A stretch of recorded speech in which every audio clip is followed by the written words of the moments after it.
It's Tehachapi time. Maya Acosta, joined by Corey Costello today. Corey, how's it going? I'm doing well. Thank you so much for, realizing my expertise on today's subject matter and inviting me into this podcast to as we talk dance and dance instructors, because that's totally, I'm the expert in that. Well, we do have the actual expert here. We have Ben.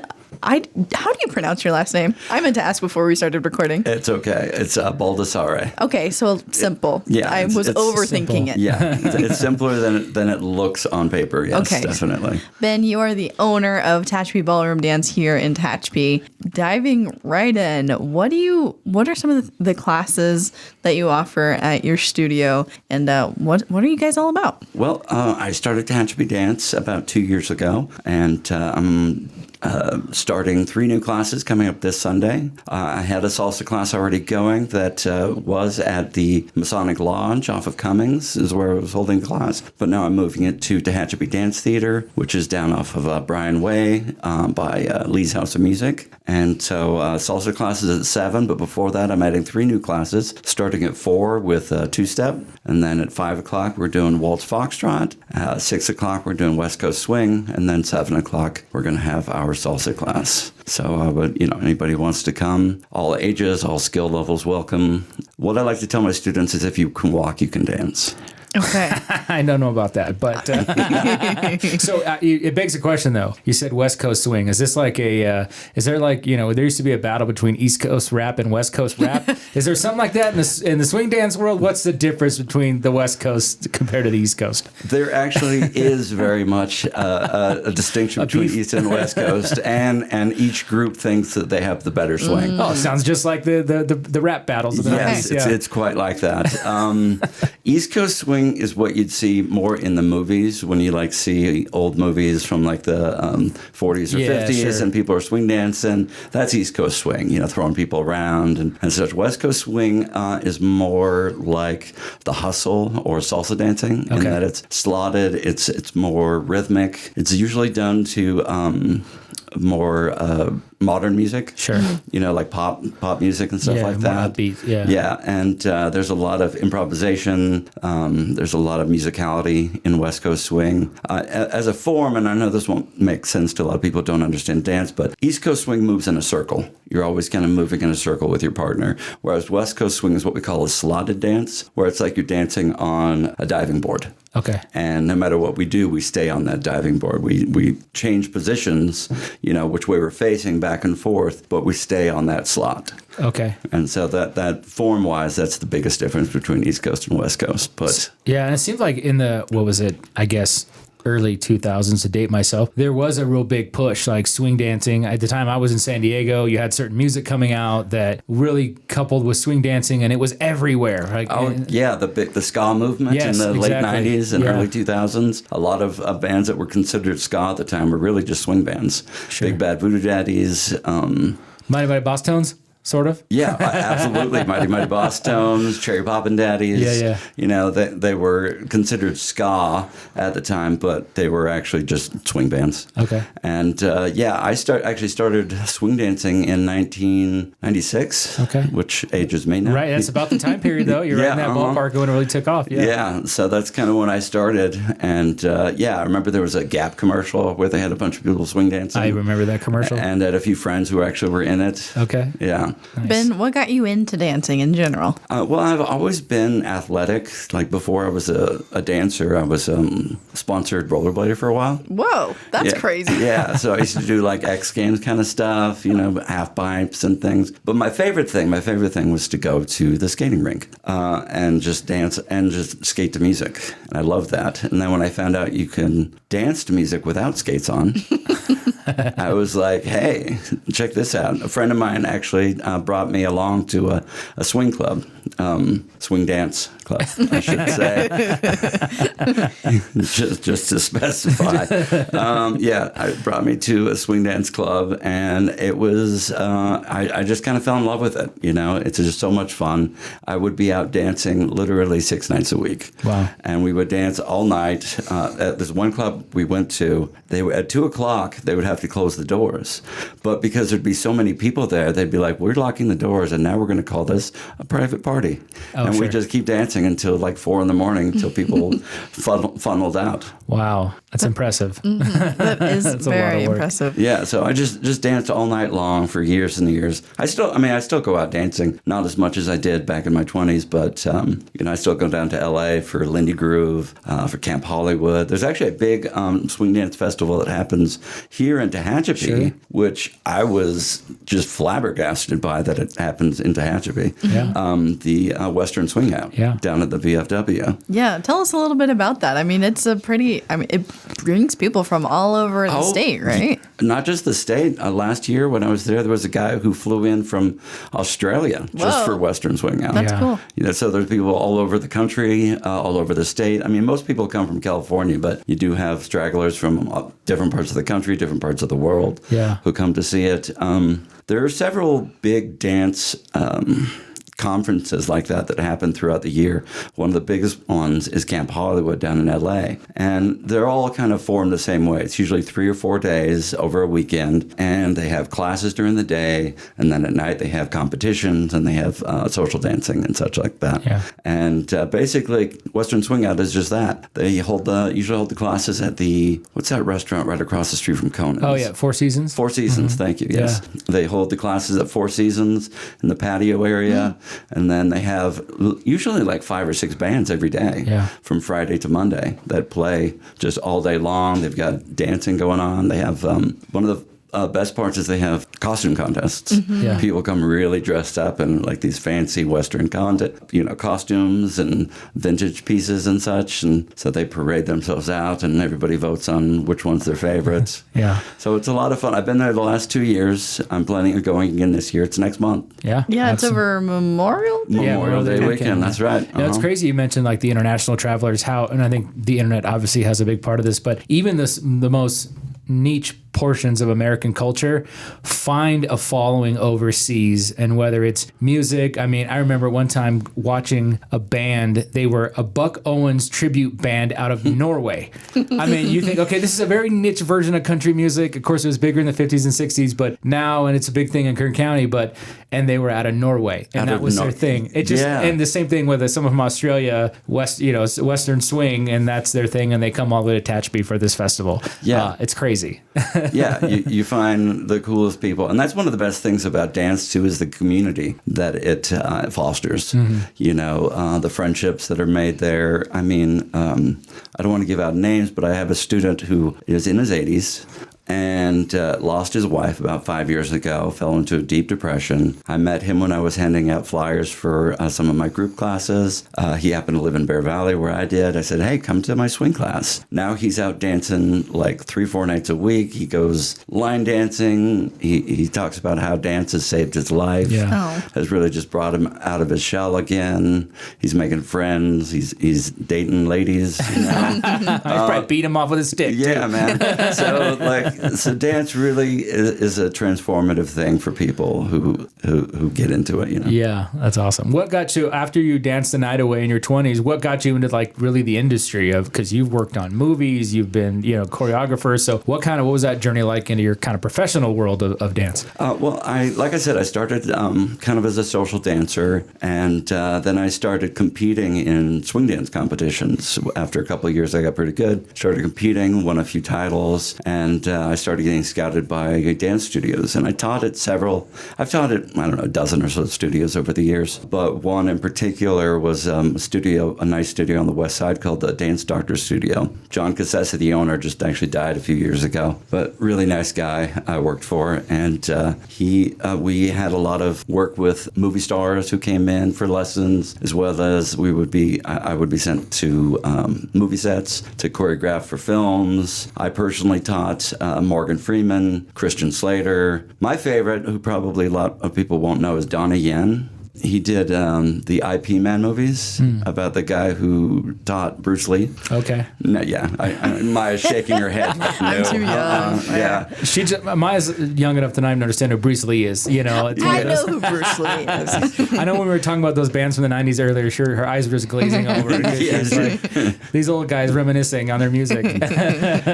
But yeah, Donnie Yen, he's a lifelong martial artist and was just a really incredible guy. And we got to talking about the comparing and contrasting martial arts to ballroom dance in that they have a lot in common. Sure. Because it's about, like, as a lead, you're learning how to manipulate your partner's body in certain ways, moving them this way, moving them that, put the arm behind their back, whatever. And you use a lot of the same techniques with obviously a different intention, you know. A little more force. Yeah. So it's, so, you know, it's more about beauty and music with dance than it is in martial arts, but they share a lot of the same characteristics, which was interesting. Yeah, that's awesome. What was it like teaching Morgan Freeman? He was very cool, very chill. Like him and his wife came in, wanted to learn tango. They were going to something in Argentina. Okay. And Argentine tango is very big out there. Okay. And so he wanted to learn a little bit. I only got to teach him for one lesson. So I got to spend an hour with him and his wife, and just an incredible guy. Really funny.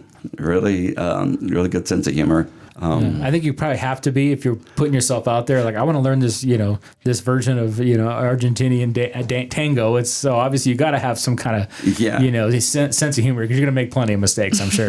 Oh, yeah.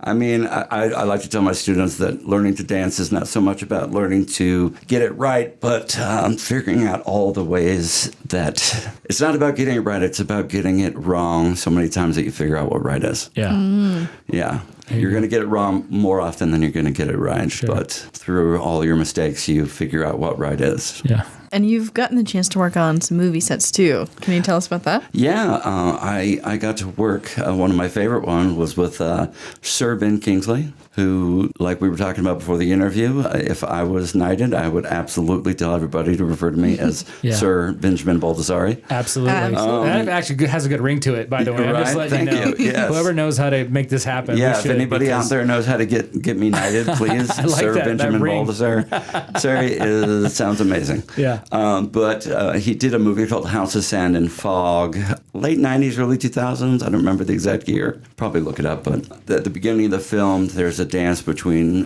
Ben Kingsley and the woman playing his daughter. It's her wedding. They're doing a father-daughter dance, a waltz. So I got to work on set with him and the beautiful lady who plays his daughter, whose name I'm forgetting right now.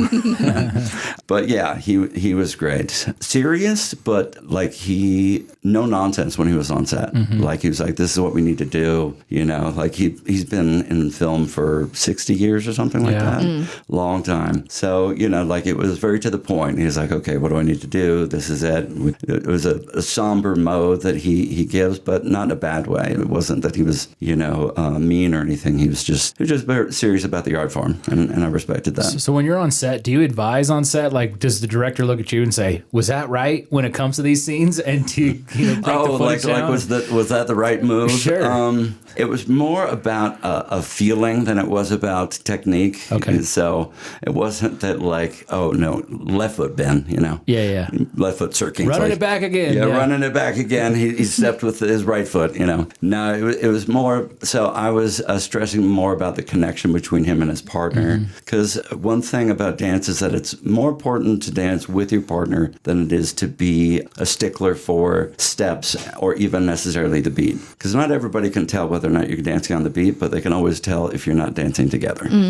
If you're dancing on two different beats, you know. So I was stressing, you know, staying connected to the actress playing his daughter, you know, moving together gracefully. She had this nice gown on. It was a wedding scene. So it came out very pretty. It came out very nice, yeah. So what, after all this great experience, what got you from Hollywood to Tehachapi, essentially? Well, I lived in Tehachapi. I lived in Hollywood in my 20s, then moved away, then moved back in my 40s. And LA Hollywood lifestyle in your 40s is not the same as it is in your 20s. And so I was You'll looking. get there, Maya. Don't worry. What do you mean? I'm already living here. That's right. Yeah, she skipped You're already in the Tehachapi. cities in her 20s part. Yeah. Yeah. So, I was just kind of trying to get out of the LA lifestyle, and I had family here in Tehachapi, so it brought me here. I knew I wanted to keep teaching, but I wasn't sure what form that teaching would take. At first, I was looking around to see if there were any ballroom studios in Tehachapi I could teach at, like I had in LA and other places. And then I found there were no ballroom studios in Tehachapi, and so I decided I would start my own. Yeah. Well, and that's the best. I mean, I hear that a lot from people. You don't have this, that, and Tehachapi. Well, go do it then. Yeah. Right? Nothing's stopping you from taking that step. So I appreciate you taking that step and doing that. So you have your own studio, and you're also working kind of with the new White Rabbit Studios that opened up here on Mill Street. Yes, I am. I'm friends with Chris Morales, the owner of White Rabbit Studios. I'm also going to be starring in her upcoming musical, Sound of Music. Okay. As Captain Von Trapp. All right. And I will also be doing the dance choreography for the piece. Okay. Nice. And I don't know if you're aware, but I was just in a play with this one. That's right. Yes. Yes, we were in a play together, Enchanted April. Yeah. Yeah. And you helped choreograph some of our singing changes and our very, magical stage kiss that we had there. Yes. That's right. Yes, David came up with the idea that he'd watched some other theater piece recently, and he said, when they changed chairs on set, they kind of danced. They kind of moved, and spun with the chairs. And he's like, can we do something like that? So I went home and just put a chair in the middle of the living room with me and just went, what can I do with a chair? Yeah. I picked it up and I spun it around. And I took some of those ideas to David and to Maya and to Vanessa, who played Lottie. And we picked a few and they worked out. Mm-hmm. Yeah. Yeah. That's awesome. I think it helped to make some of those scene changes more fluid, for sure. Especially the ones that we didn't go straight to, black between to differentiate it. It really helped things move fluidly. Like that change where Vanessa swings me in the chair and to Lady Caroline's house. I loved that part. Yeah, I liked that one where it started with you just swinging it, and then we added Vanessa leading you in the turn as you swung the chair around, and that came out really beautiful. Yeah, I have to say I was very hesitant at first. They started talking about choreography, and I thought, I didn't sign up for this. Yeah, no, I didn't sign up for all of You already this. conned me into being an actress. Now you want me to do some choreography? But it worked really well. So I think I stand as a testament, not that I learned any like an actual dance or a song or anything, but I can be taught, and anybody else can too if they're interested in dancing. So if we see you swinging chairs around the office, you're just transitioning. Yes, around. exactly. Yes, it's much cleaner. Just reminiscing on my acting days. That's all. Yeah. Well, Ben, tell us a little bit about, you had mentioned these dance classes, especially the new ones that you have starting here soon, are for people of all experience levels. Oh, yeah. How does that work? I mean, for me, I feel like I couldn't tell you the difference between the different, I could maybe tell you the difference, but I have no clue when it comes to dance. So what is that starting process like for people? My girlfriend Kelsey gave me permission to share this story. She was telling me how, before she met me, she never was comfortable dancing, didn't know what to do with her arms, didn't know how to move. And then she came to my swing class and started taking private lessons with me for a while. I still teach her stuff, but that it was comforting to just, when given instructions, like you do this and this, and you're golden. Yeah. It's just about following instructions. And one thing fun about ballroom dance is it's very structured. There is a firm structure. It's all structured in math and physics. The dances themselves are all mathematical. Swing dancing, salsa dancing, waltz, foxtrot, they all break down to a basic mathematical formula. For salsa dancing, for instance, you're dancing to 4/4 music, meaning music counted in eights. 1, 2, 3, 4, 5, 6, 7, 8, repeat. And when you're dancing salsa, you're dancing on the 1, 2, 3 and the 5, 6, 7, and you're holding the 4 and the 8. And no matter what you do, where you go, no matter what turn or step or maneuver you use, you're always dancing 1, 2, 3, 5, 6, 7. That's salsa. No matter what which direction I go, I'm going 1, 2, 3, 5, 6, 7. And swing dancing is the same way. It's syncopated rhythms: 1 and 2, 3 and 4, 5, 6. It's a repeating 6 count. No matter what I do, where I go, I'm just repeating that mathematical 6 count: 1 and 2, 3 and 4, 5, 6. So each dance has its own alphabet, if you will, which is that mathematical formula. And as long as I know it and my partner knows it, and we know what footwork where we start with, we're good. See, that makes sense why I can't dance, because I don't math very well either. So now I know. It's not rhythm. It's the fact that I'm supposed to be counting too, which that's not going to happen. It's funny because when I first started dancing, it was all just by feel. It was just social dancing, grab somebody, try some stuff. I'd see a move and I'd try it. I'd butcher it, the first 10 times I did it until I figured out how to do it right. And then when I started teaching, I found I had to break things down. I had to figure out how this actually works so I can impart this to someone else. And at first I thought, there's all this math and such. But once you really get the structure of it, once you understand it, it's a lot like language. Ballroom dance is very analogous of learning another language. Mm-hmm. You're learning a language of math and communication without words. But I just found that because I was never much of a math guy myself. I'm an English major in college, and I was a musician before I was a dancer. I thought that the math would turn me off to dance, but it didn't. It just really enriched my love of dance. Nice. It's very interesting. Okay, so let's talk a little bit more. We have salsa, two-step, waltz, foxtrot, right? Or did I butcher that? I can two-step, for the record. Just letting you know. That's one thing I can pull off. I think I could do that, too. Yeah, exactly. Waltz foxtrot is one class because they're basically the same dance, just broken down in different mathematically. Foxtrot is 4/4, and waltz is 3/6. Meaning foxtrot is 1, 2, 3, 4, 5, 6, 7, 8, and waltz is 1, 2, 3, 1, 2, 3. I don't know if that makes any sense to people. It does, yeah. Yeah. So two-step would be the same, right? With waltz, as far as like the math? Two-step. But only two. No, One, two-step two. has... It's Right. 4. It's 4 counts. Wouldn't it be? It's 4 counts. It's quick, slow. There it is, yeah. Yeah. There's actually a song about that from Jerry Jeff Walker called Quick, Slow. Yeah, that's two-step. Yep. And one fun thing about two-step is that it follows what we call line of dance, which is like a traffic circle. Yeah. Whenever you're dancing, it's a progressive dance, so it moves down and around the floor. So when you're dancing in a group of people, if we're all dancing in different directions, we'd be running into each other. So we all agree on a direction that we're all going to go, which is counterclockwise around the edge of the dance floor. Mm-hmm. And I lived in Texas and taught out there for a while, and several of the big two-step clubs I went to out there actually fashioned their dance floors similar to a racetrack. Yeah, I was just going to say that. It makes sense. Yeah. NASCAR and two-step go hand in hand. Hand in hand. Turn left, baby. Yeah, it's just nothing but left turns. Yeah. And so you just follow along the route, and you just quick, slow, quick, slow, and you're just walking down the floor around the edge of the dance floor.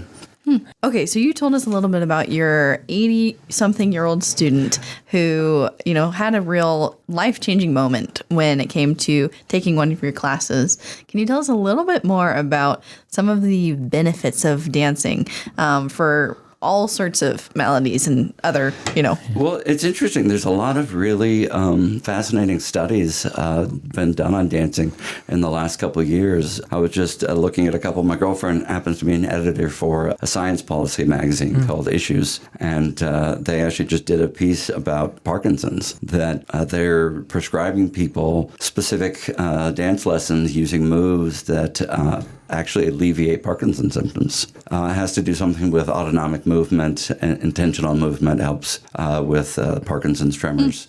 And so, teaching these people dance, getting them out there and moving, they find they can move smoother. They don't have the tremors anymore. And not just that, but also depression. That they did a study just recently on how, they always say, if you're depressed, you should exercise. Like, exercise is great for depression. So they looked into it. What is the best kind of exercise for people with depression, And they went through things like Tai Chi, yoga, running, strength training. And the one that they found helped most by a long shot was dance. That people who dance, they find find huge benefit to their manic depressive issues through dance. I imagine a lot of that has to do with the social aspect of dance too, right? I think so, definitely. Yeah. I can definitely see too on the side of like the Parkinson side as well, just having that intentional movement. And then again, like you talked about the counting in your head and everything's I can see how that could be very beneficial to the movement that Parkinson's patients sometimes suffer with, but to have that, and it's probably one of those things that, as maybe the tremors are reduced in their overall life, but I would bet to say when they're dancing, it's probably not even a thing. It's not on their mind. They're doing something else. It's like, folks that sometimes have speech impediments, when they get angry and yell, the stutter goes away, right? Because Yes. their mind's occupied in something else. So I could probably see how that would, I believe it is something very translate. similar. Yeah. I was reading a little bit. I didn't read the whole piece that was in the Issues magazine, but I read some pieces of it. And yeah, I guess for Parkinson's, people with Parkinson's, when they're at rest is when their tremors are the worst. When they're intentionally doing something like, what's his name from Back to the Future? Yeah.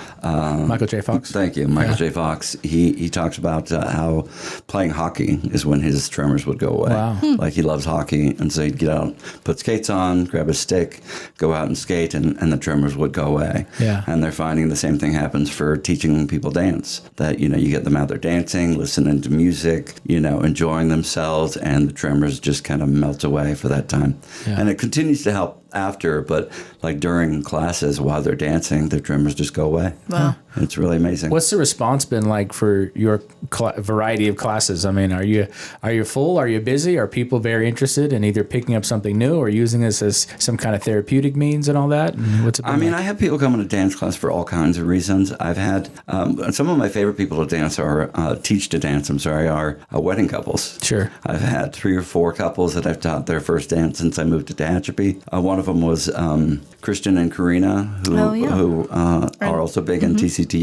I was in a play with Christian before Enchanted April, Death Trap, and we got to meet each other, got to know each other. And he said, "Well, I'm getting married.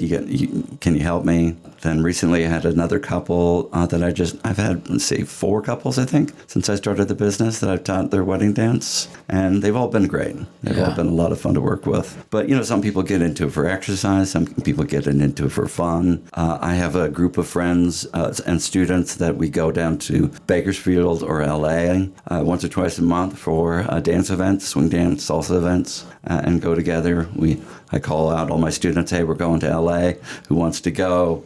We figure out some carpool, and we all drive down there together, Yeah. I bet you that just the carpool there and back is probably a ton of fun, despite the dancing part. Oh, yeah. We usually, go and get something to eat together and hang out when we're at the dance event. We all dance together as well as get to dance with other people who are at the events. And, yeah, it's just a lot of fun. Yeah, it's cool. Love it. Okay, so for now, all the listeners who are inspired and want to take a dance lesson with you, what's the best way that people can find you and sign up for classes?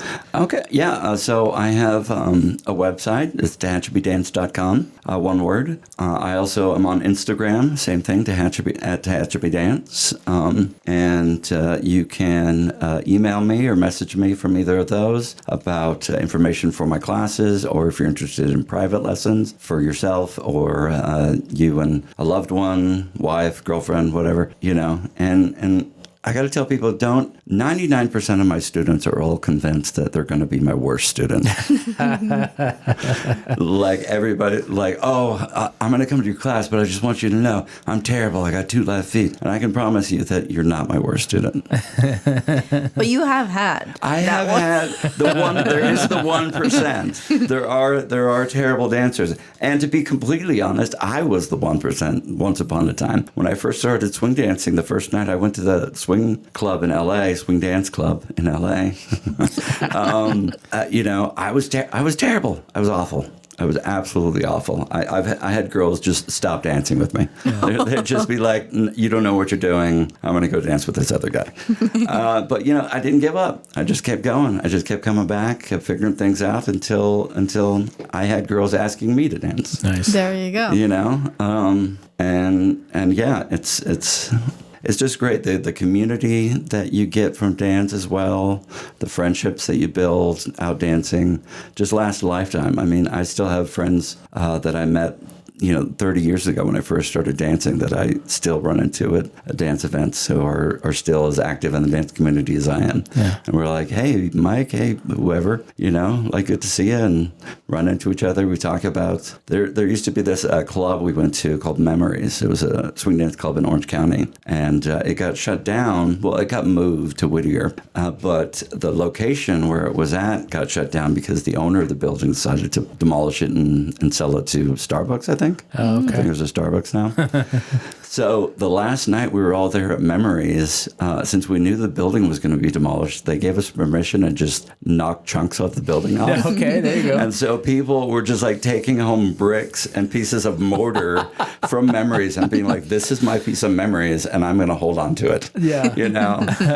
Like I actually had a piece. I lost it years ago, but I did have a piece of Memories at one time. Yeah, that's great. And so, it means that much to people that we're like, just the building itself, we're like, we can't lose the feeling we had here, Sure. can't lose that spirit. Yeah. And so be it something as silly as, a piece of mortar off the side of a building, but it reminds you of the good times that you had there, Yeah. We have a small, I don't want to say collection, but there's a small piece of some of the Tehachapi buildings, iconic things that have been, whether raised or whatever over the years. We got a few in the building department, pieces of the original Mountain Inn, bowling alley, and cafe that they had there, and things like that. We got a few of those as things got knocked down. People would take that and write on it and put it on a shelf. Yeah, you know what I'm talking about. Yeah. Exactly. It was exactly like that. Yeah. That's awesome. Very cool. Well, I appreciate, and I've said this before, when folks that have extreme amounts of talent with a specialty that come to Tehachapi and like to say thank you for using your powers for good, because you come in, and whether it's a theater, we've seen a lot with the theater especially, folks coming in and they did Hollywood stuff, they did stuff on and off Broadway, and they're totally satisfied with lending their expertise to the BK Theater and TCTA, and same with you coming in realizing what I want to do isn't here, I'm going to create it.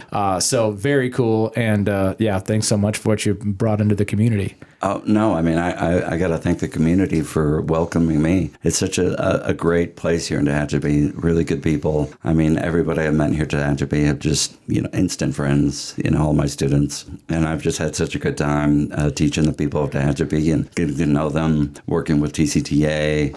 And you're right.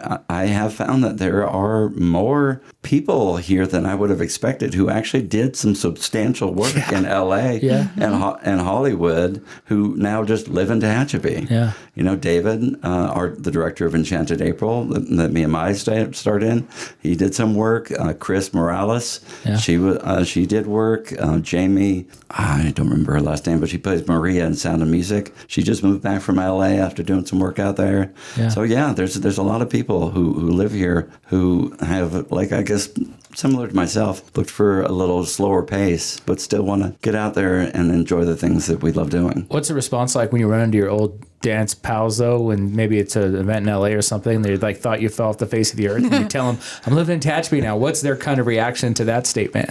What's a Tehachapi? Yeah. Where? Yeah. Yeah, where's Tehachapi? Yeah, that's usually the response I get. Yeah. But I'm like, so I'm up in Tehachapi now. I started my own business out here. And they're like, man, you got fat. I said, well, this small town living's good for you. Yeah. It's good for the soul. The small town living's good for the soul, man. Maybe not the waistline sometimes, but the soul definitely much better. That's why you dance then. Exactly. And that's why you dance. It is great exercise. When I go dancing, I have to bring at least 2 or 3 extra t-shirts.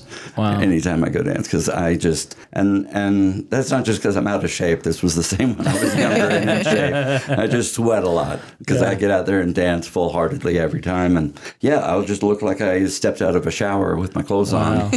So I got to run to the bathroom, change shirts, and get back out there and do some more dancing. Yeah, love that's it. Awesome. It sounds like a ton of fun. We'll have to see who's going to peer pressure me into dancing this time. It's like you just signed yourself up for something else. I suppose. My dancing days are probably far behind me. The only time I ever went to any kind of dance club situation was they used to have a place in El Cajon called In Cahoots, and it was a country 2-step wonderful place. It just burned down not too long ago. It burned down? Yeah, it was closed, and then I think there was a homeless situation, and it turned into kind of of an encampment, and then it got burned down. So yeah, but it was closed several years ago. But there was actually there was a few actresses that I two-stepped with and in cahoots back in the day because they lived in the El Cajon and San Diego area, and I loved that place. Closest thing I could get to something cool like a swing dance club. It was two-step. One of the regulars at Lindy Groove, which is a swing dance event that still happens down in Pasadena,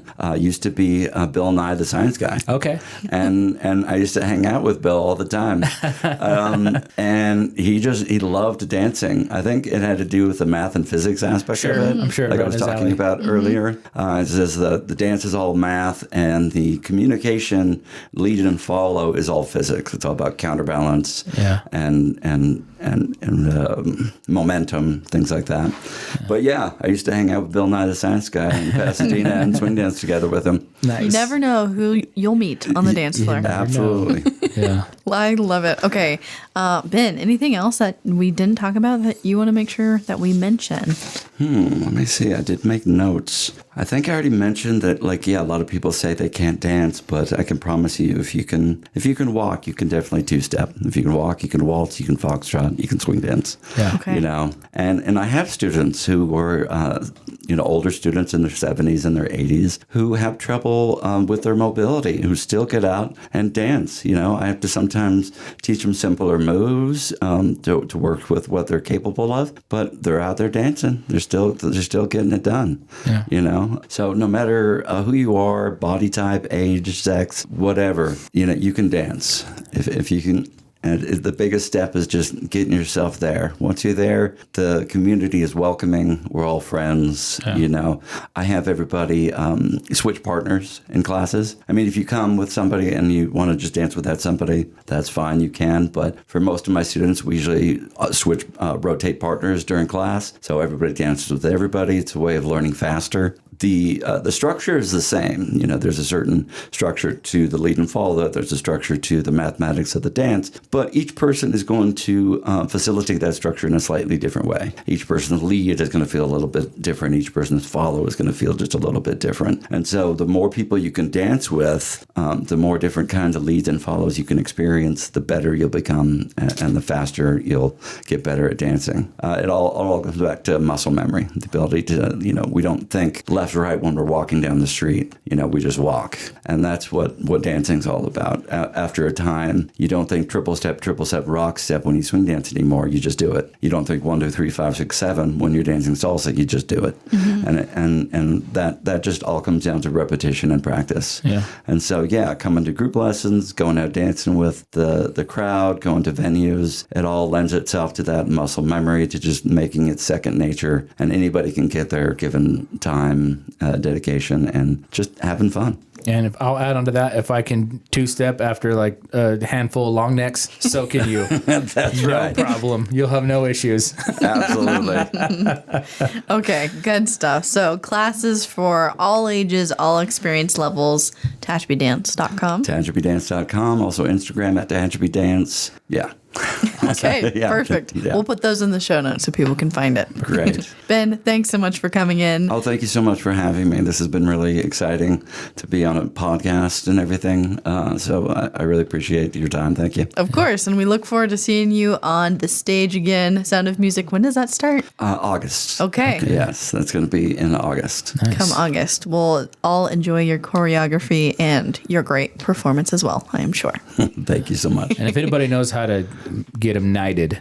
Oh, Let's yeah. Yeah, and if anybody knows how to get me I would knighted, rather- Sir Benjamin Baldassari. See, that Doesn't sounds that- awesome. doesn't that It's gotta sound happen. amazing? Yes. Yeah, email us, please, because we need to make that. We need to start that process. Absolutely, yes. Right. Yes. I know I want to file the paperwork, whatever I need to do. Petition. I was about to say the Queen, but now it's to the King. Yeah, Yeah. Petition King Charles. Let's make it happen. We'll figure it out. We'll figure this out. Okay, if you're listening and you know how to get Ben knighted, or if you have any questions or comments, you can email us, media@TehachapiCityHall.com, and we will get that directed and hopefully, get Ben knighted and Sir Ben, make it official. Make it official. Thanks to both of you guys for joining us today. Thank you. Thank you, Maya. All right, and thanks to everybody for listening. We hope to catch you back here next time on Tehachpod.